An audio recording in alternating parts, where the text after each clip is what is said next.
ამ ბოლო დროს დავიწყე ეს კვლევა თუ საიდან მაქვს ამდენი პასუხისმგებლობა,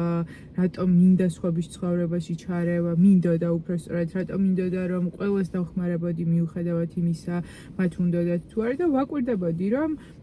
ეს არის ქართველ ქალებში, ესე ვთქვათ, დომინანტი წამყვანი სურვილი, რომ სხვებს დაეხმარონ და სხვების დახმარებისთვის გადადონ საკუთარი ცხოვრება, საკუთარი თავი,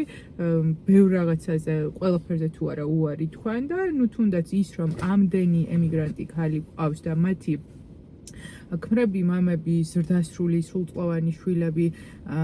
საქართველოში ელოდებიან მათ გამოგზავნილ ფულს, ვფიქრობ, რომ ძალიან უსამართლოა, ძალიან აჩლუნგებს ქართველი კაცის ინსტიტუტს და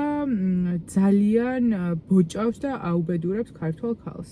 არ შემხვედრია სიმართლე რომ ვთქვა ესეთი სახელით რამე,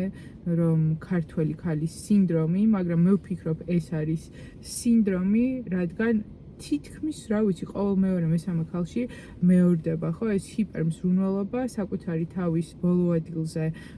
გადაყვანა, ჯერ ყველაფერი ჩემშვილებს, ქმარს, მშობლებს, მეზობლებს, მეგობრებს, ძმისშვილებს, დიშვილებს, მამიდაშვილებს და მე და მე ჩემთვის არ რჩება არაფერი და ამიტომ მიწევს ემიგრაციაში წასვლა, იმიტომ რომ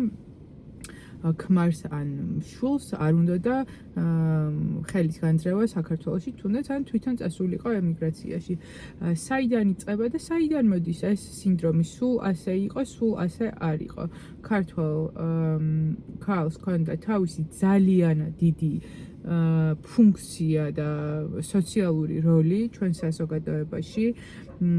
და ევროპის ქვეყნებში,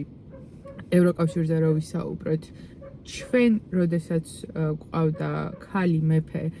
არ ყოლიათ მაგ დროისთვის ქალი მეფეები და ჩვენ ვიყავით ამ მხრივ ძალიან, ესე ვთქვათ, გენდერულად თანასწორი სახელმწიფო, თანასწორიც კი არა პირიქით, ქალები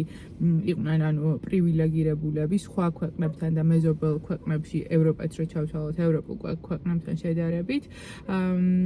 და კაცს ჰქონდა თავისი როლი.